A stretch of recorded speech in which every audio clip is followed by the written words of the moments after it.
24 days ago, Kay, Tabletop Guard, put out a video titled "I'm Tired of GW.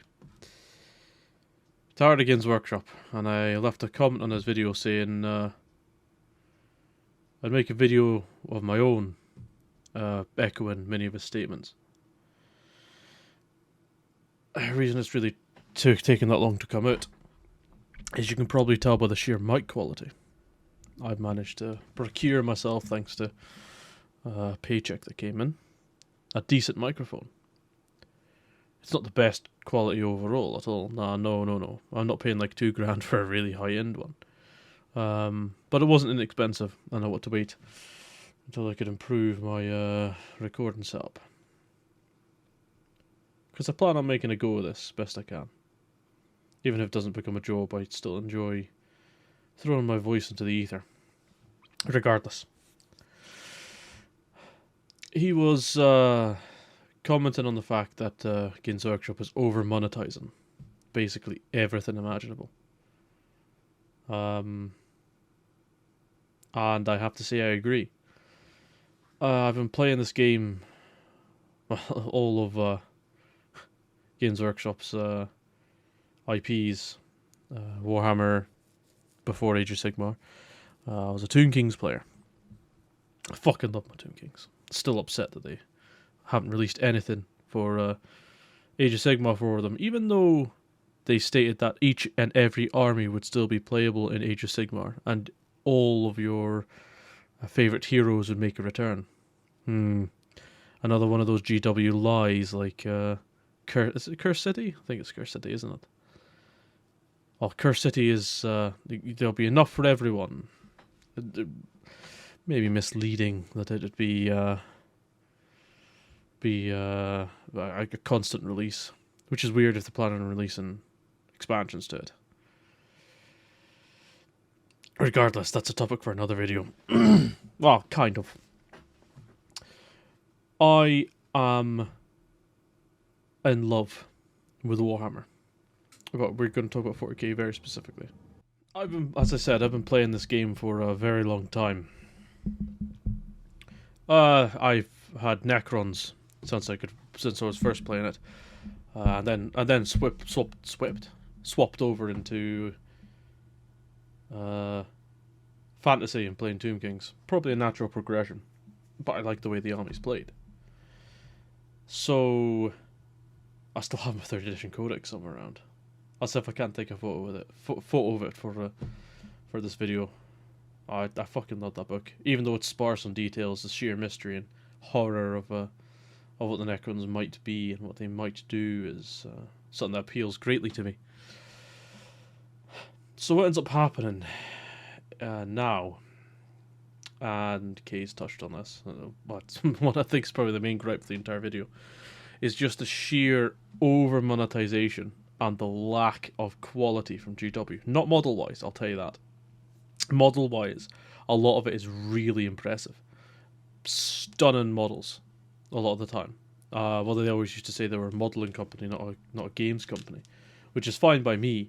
It's just I just think it's very obvious. They don't put the same level of care into rules writing as they do modelling.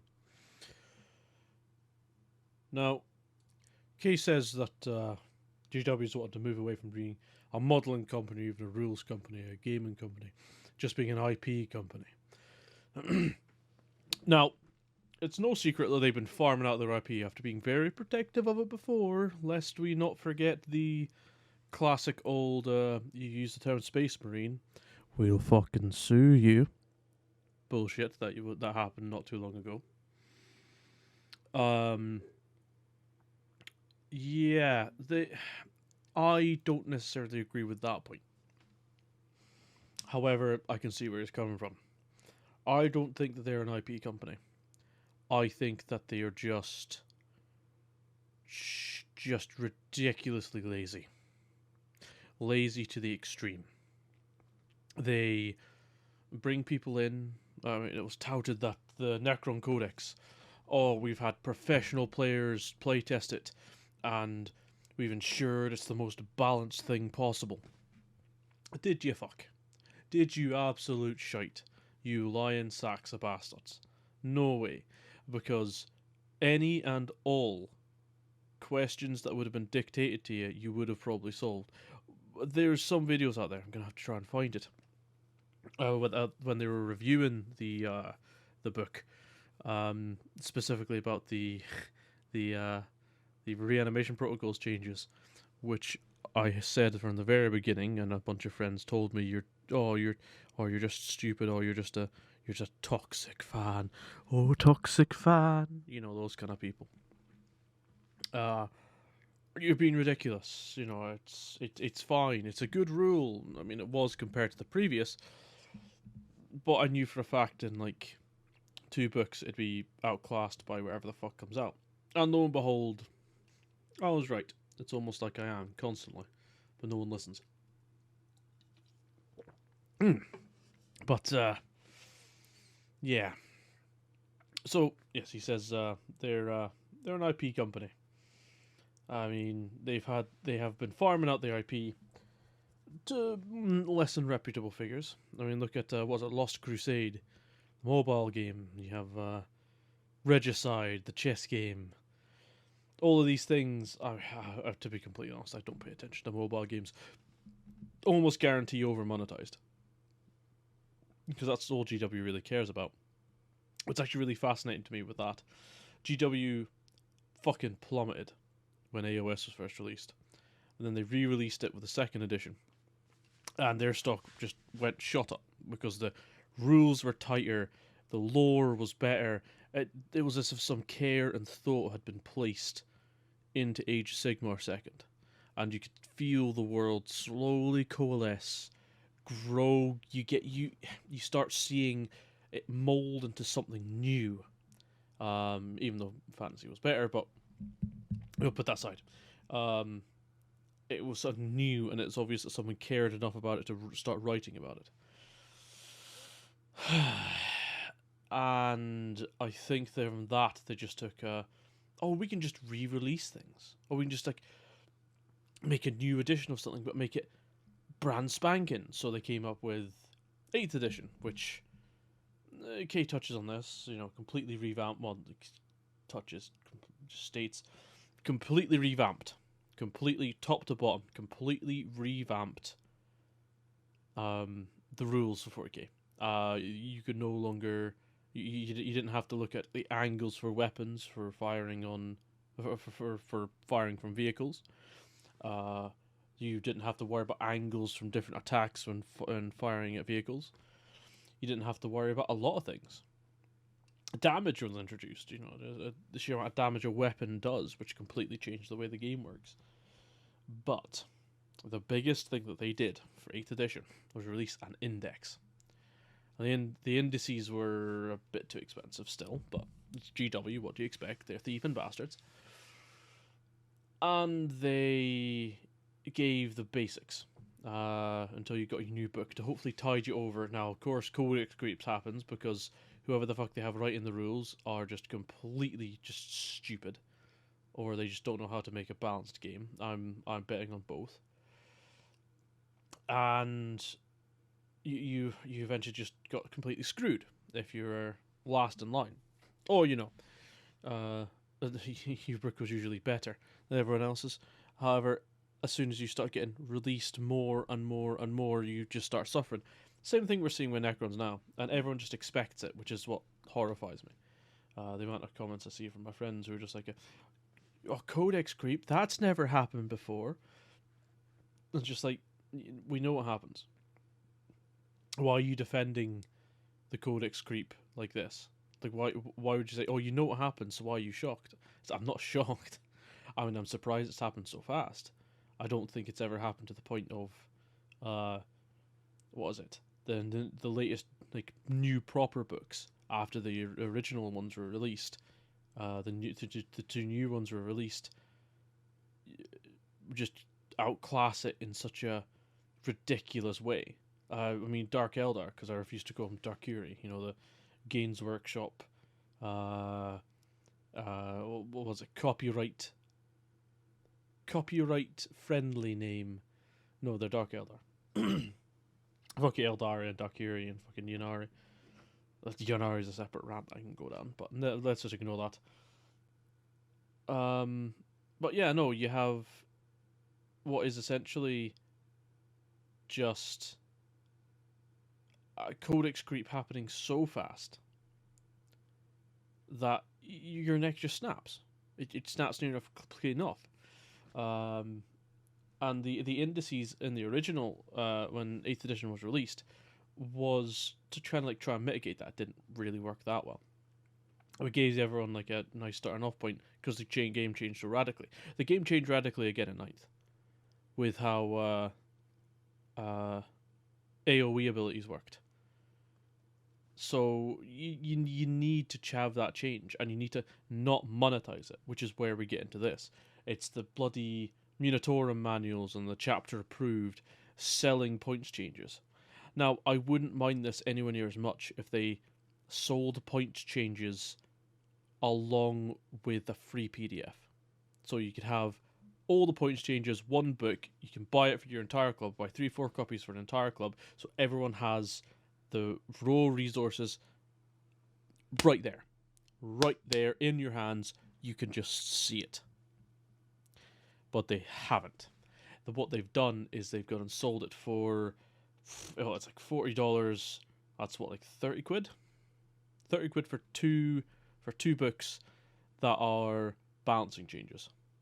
Imagine in any gaming company where you have to pay for a patch.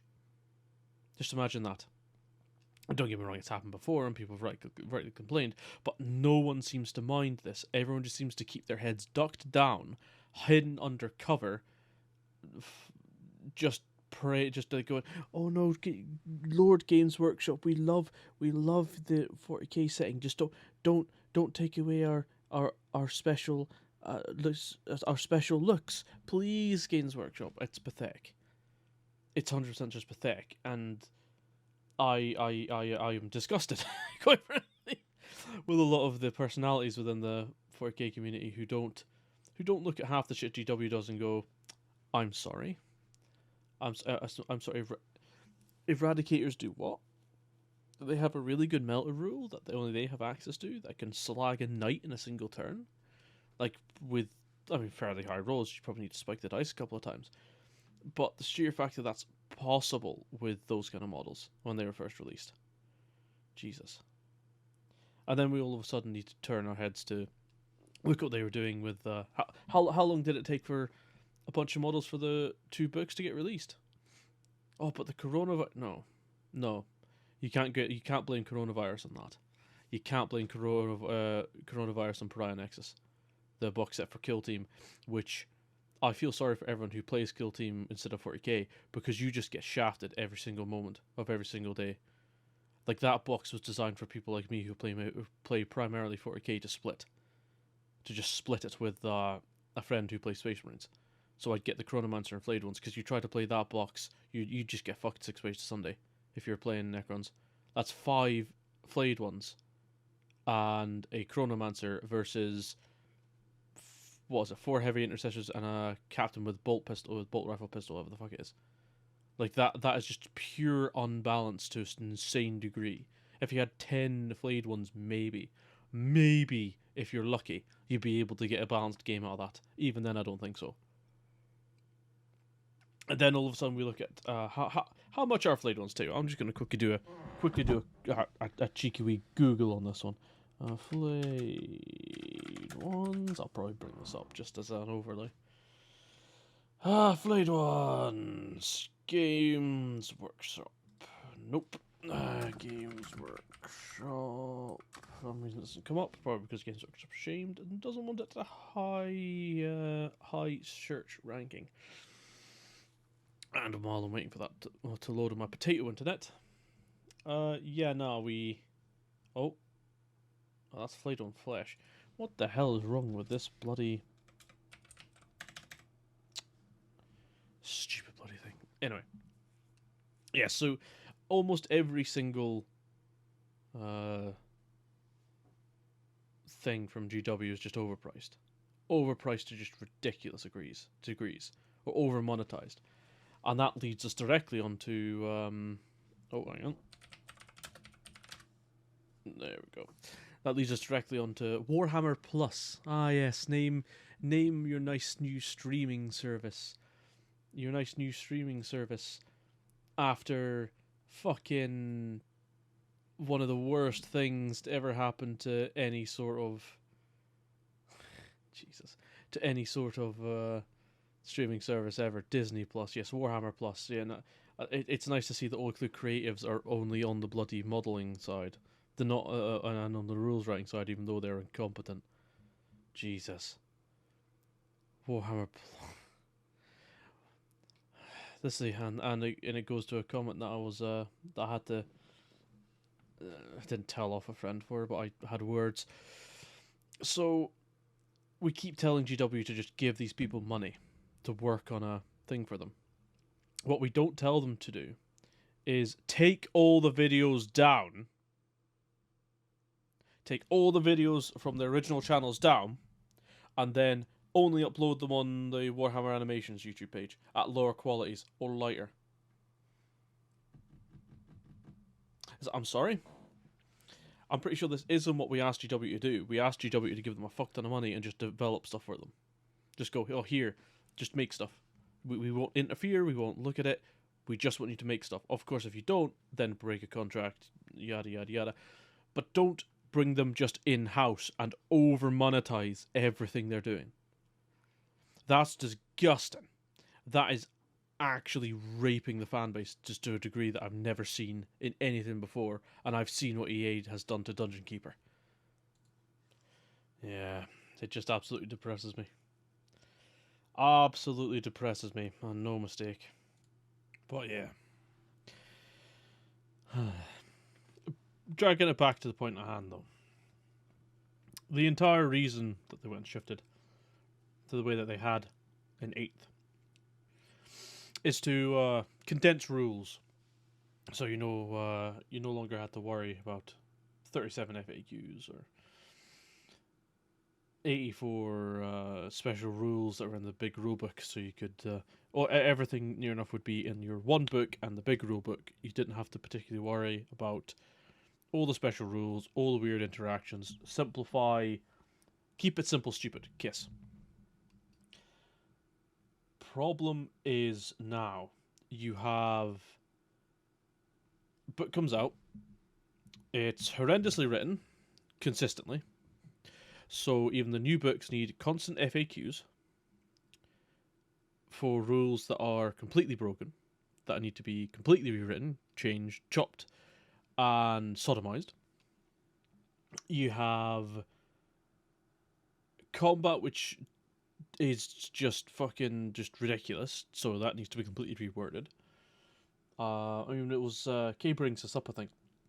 The 7th or 8th edition, 7th or 8th edition Space Wolves Codex that was outdated day one because it was so poorly written and so badly worded that they needed to completely near enough rewrite the entire fucking thing to make it at least somewhat playable.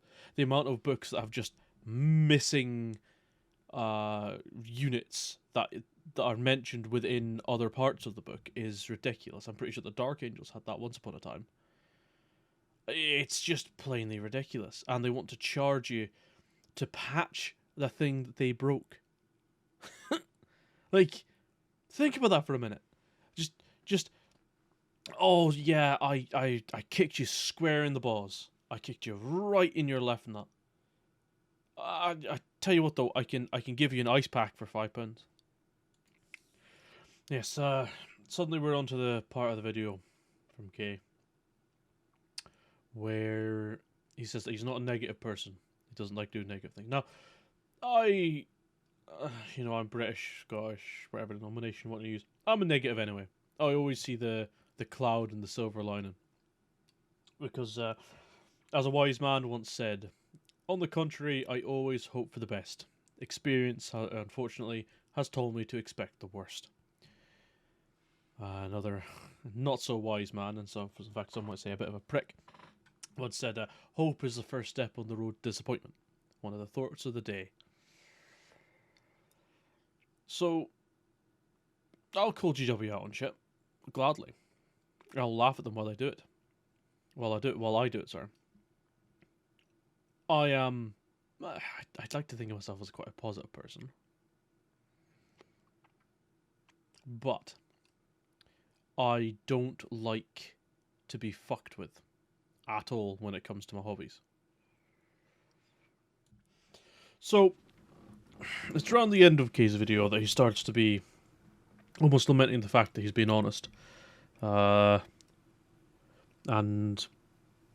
honestly, fucking stupid way to say that. Regardless, honestly, I get it. It's saying that it's more financially viable to just not cover the negative stuff, just be positive, smile and clap as GW shits down your neck, because that would result in more subscribers, more people coming to his channel, more people giving him money because they're giving him what would be the term? Well, just be biased coverage, but there's a specific term that I can't mind right now. It'll probably come to me later on in the night as I'm editing this. But yeah, I get it, man. I get it. I mean, I haven't been doing videos often. In fact, this is my third one, but I do get it. I do honestly get it.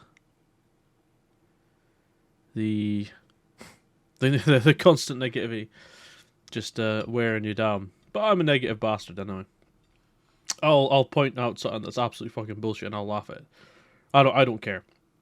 I'd rather be honest with myself and with other people than toe the line just to get some goodies from just some good boy head pats from GW. I'm not saying that that's UK, not at all.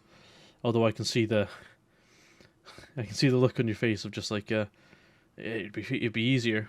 It'd be way easier, and I could probably make this a job if I did. Could easily make this. Oh, imagine making this a job. But you'd be dishonest with yourself, and you said yourself, you pride yourself on being honest. Like, I'm never going to be able to do unit reviews at all. I'm terrible at the game. 100%. I'm bad. Just awful.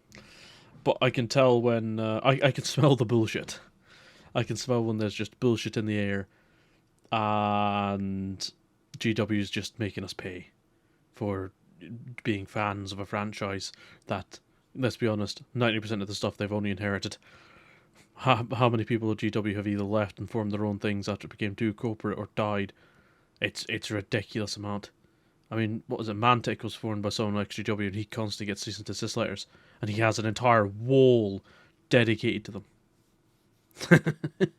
The balls on that man. Brass. Pure brass.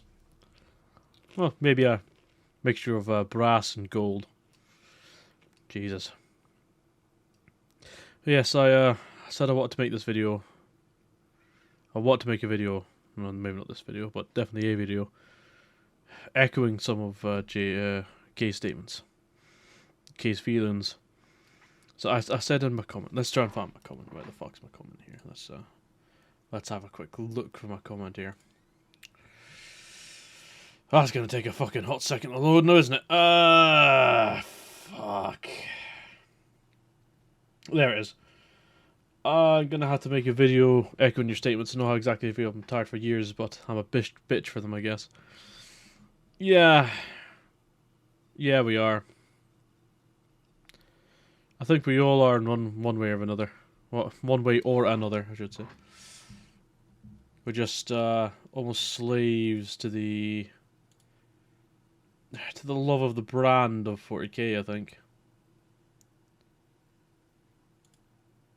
I love 40k as a setting, you know. I mean, yes, it steals from Dune, Alien, just all of it, but what it comes up with is maybe not like hyper unique, but unique enough for it to be really fascinating. And one of my favorite RPGs ever is a Rogue Trader, where you can play as an aristocrat flying around in a ship, you know. And GW ended the partnership with Fantasy Flight because Fantasy Flight are making their own miniature games. This, I understand. I might well understand it. I might well understand it, but then you give it to bloody whoever the fuck makes Wrath and Glory and the other one. Absolute garbage. I hate them. Ugh. Ugh. It's. I think that might just be another example of them farming out the RP. Yeah. Yeah, would actually probably be the correct way to look at it. Just farming out the RP, fuck's sake, IP, getting as much money as they possibly can from every single, well, because it's a very popular thing, which is why I'm really worried about any and all TV shows, films, or anything they try to sell to a bigger audience, because you can't, you can't make something like 40K like viable to a global audience. Like you just can't. It's how are you going to explain cherubim? You can't. That's another rant for another video though. Tell you what, I'm gonna end it here. I think I've touched on everything I wanted to. Chances are there's 5 things I didn't. Let's see, cursed.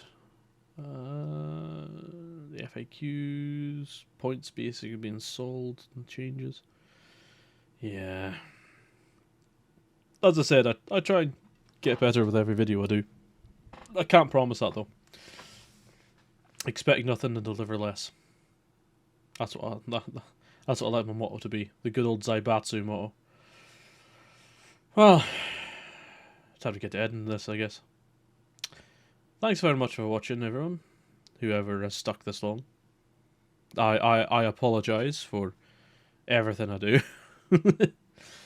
Yeah, I'll see you next time.